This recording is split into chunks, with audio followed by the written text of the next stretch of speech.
Hello friends, I hope you all are doing great. Today I'm going to talk about SMR. Guys, in this video I'm going to talk about SMR, how to use and where to use, what will be the structure you have to follow. In the last video I discussed about do and does, where to use and how to use. So in that we have to use in our daily routine whatever we do from dawn to dusk, and that the things come in our daily routine, like whatever you do in daily basis, that is used in daily, the kind of daily life sentences. And in this video we are going to discuss is MR. For example, if you are seeing anything that is going live, whatever you are doing, and that thing is going continuously, so for that you have to use is MR. Where to use and how to use, I'm going to tell. So just keep watching, and after this video you will be able to frame the sentence that is comes into continuous form. And you know that is present continuous. Guys, the thing is going live in front of your eyes. For example, I'm doing this and I'm watching TV. You have to use according this.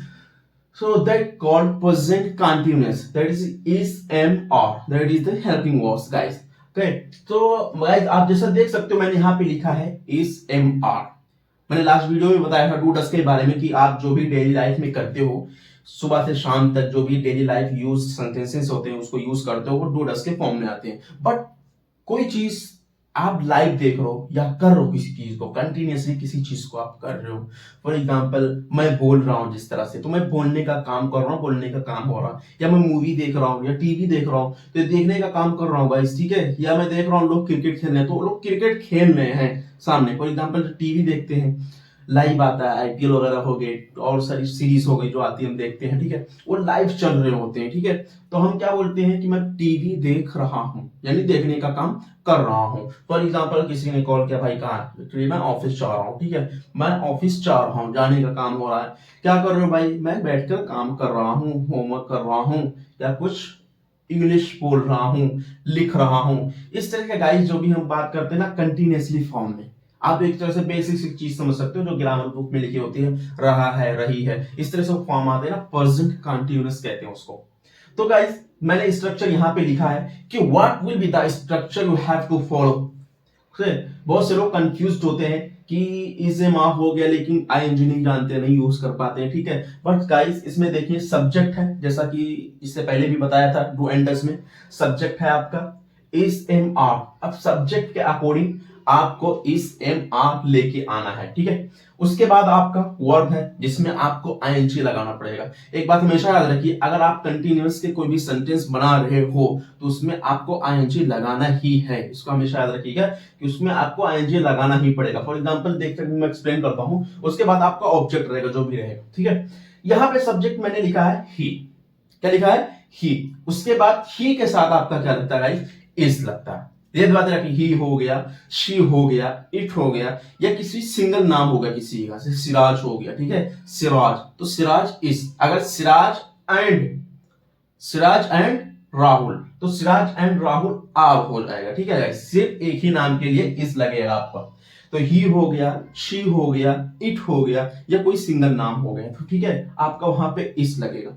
और ये M जो है guys, ये सिर्फ एक ही के साथ लगेगा, आई के साथ लगेगा. किसके साथ, आई के साथ लगेगा और कहीं नहीं यूज होगा.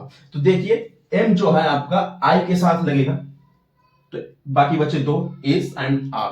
तो इस आपको पता है ही के साथ लगेगा, शी के साथ लगेगा, इट के साथ लगेगा, या किसी एक का नाम है तो लगेगा. आर गाइस तो प्लूरल फॉर्म के लिए कह सकते हैं यू हो जाएगा, you all, they are, we are, या एक से ज्यादा नाम है तो उन सबके लिए ये यूज होगा आर. यहां पे मैंने लिखा है एग्जाम्पल में he is speaking English. He subject हो गया, एंड सब्जेक्ट के साथ पता है अगर ही है तो उसके साथ आपको इस लगाना है, इज.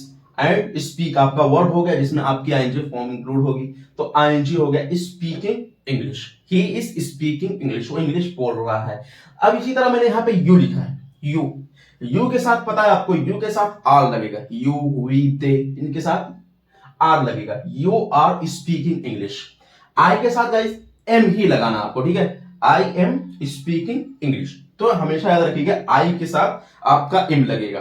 बाकी दूसरे जो इज एम आर मैंने एक्सप्लेन किया वहां पे क्या लगेगा. तो ये पॉजिटिव के सेंटेंस हो गया आपके. हम नेगेटिव देखते हैं थोड़ा, नेगेटिव फॉर्म. सब्जेक्ट आपका वैसे रहेगा, is am are same to same वैसे रहेगा, बस उसके बाद इज एम आर के बाद यहाँ पे वर्ब था, लेकिन इज एम आर के बाद आपको यहाँ पे नॉट लगा देना है, नॉट, इज एम आर के बाद नॉट लग जाएगा, जिसके बाद फिर आपको वर्ब लगाना, आईएनजी की फॉर्म रहेगी, ऑब्जेक्ट रहेगा, यानी सेम टू सेम पॉजिटिव की तरह ही रहेगा, बस नॉट आपको लगा देना है, दैट विल बिकम नेगेटिव, ठीक है, नेगेटिव बन जाएगा।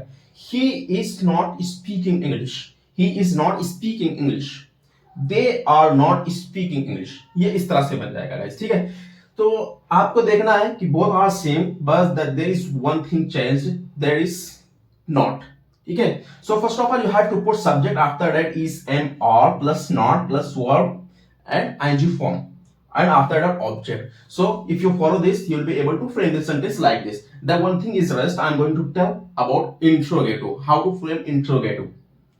So friends, positive and negative का हो गया है, यहां पे मैंने इंट्रोगेटिव का लिखा हुआ। सो इंट्रोगेटिव में क्या करना है आपको, जैसे पॉजिटिव और नेगेटिव में पहले सब्जेक्ट रहता था आपका, उसके बाद इज एम आर रहता था, लेकिन नेगेटिव में, इंट्रोगेटिव में पहले आपका इज एम आर हो जाता है, यानी जिस चीज को आप हेल्पिंग वर्ब बोलते हो वो आपका पहले हो जाता है, फिर सब्जेक्ट बाद में, बाकी सारी चीजें वैसे हो जाती हैं, बस आपकी ये जो इज एम आर है ये पहले आ जाएगा, ठीक है। इज ही स्पीकिंग इंग्लिश, क्या हो जाएगा, इज ही स्पीकिंग इंग्लिश, सीधा आपको यहां पे रख देना है। M I telling a lie, ठीक है, एम आई टेलिंग अ लाई, क्या मैं झूठ बोल रहा हूं। अभी के फॉर एग्जांपल ऑफिस में आप जा रहे हो, ठीक है, ऑफिस में हो या बच्चों स्कूल में जा रहे हो, ठीक है, आपके टीचर ने कहा मैंने देखा तुम हंस रहे थे, नहीं टीचर मैं तो नहीं हंस रहा था, नहीं मैंने देखा तुम हंस रहे थे, नहीं मैंने हंस रहा था टीचर, मैं कहां हंस रहा था, नहीं मैं झूठ बोल रहा हूं, मैं झूठ बोल रहा हूं, हाँ मैं झूठ बोल रहा हूं, ऐसा होता है ना बहुत बार। ऑफिस में गए आप, आपके बॉस ने देखा, कहा मैंने तुमको देखा तुम कैफेटेरिया में बैठे गप्पे हाँ कर रहे थे, ठीक है, और मस्ती कर रहे, काम नहीं, आप तुम बैठ के काम नहीं कर रहे थे, मैंने तुमको देखा, नहीं सर मैं तो काम कर रहा था, बहुत अच्छे से काम कर रहा था मैं, नहीं इसका मतलब मैं झूठ बोल रहा हूँ, ठीक है, मैं झूठ बोल रहा हूँ, ये कैमरा झूठ बोल रहा है, मैं जो बैठ के देख रहा हूँ, तो am I telling a lie, am I telling a lie, ठीक है, इस तरह से बोलते हैं एम आई टेलिंग अ लाई। उसके बाद आर यू प्लेइंग क्रिकेट, क्या आप क्रिकेट खेल रहे हो, इस तरह से आप इंट्रोगेटिव को बना सकते हैं। So guys I hope you may understood that, and if you follow, I hope the video was useful for you. If you follow the structure, you will be able to frame the sentence of present continuous. Okay guys, so for example guys, just I'm giving you the way, I'm giving you the structure, I'm giving you the rules, you have to follow, you have to apply these rules, but you have to practice by your own self. I'm not going to push you, no one is going to push you, even you have to create the atmosphere, no one is going to create the atmosphere for you. If you want to speak, if you want to become a fluent speaker, so you have to create the atmosphere, you have to practice a lot guys, because the practice makes perfect. Okay, so if you practice every day, then you will be able to become the fluent speaker, and you are going to rock, you are going to touch the sky. But for that you have to practice a lot, you don't need to distract, and you have to follow, and you have to be continuous on your path, then you will be able to speak, otherwise not. So guys, just follow this and keep working hard. Okay guys, thank you.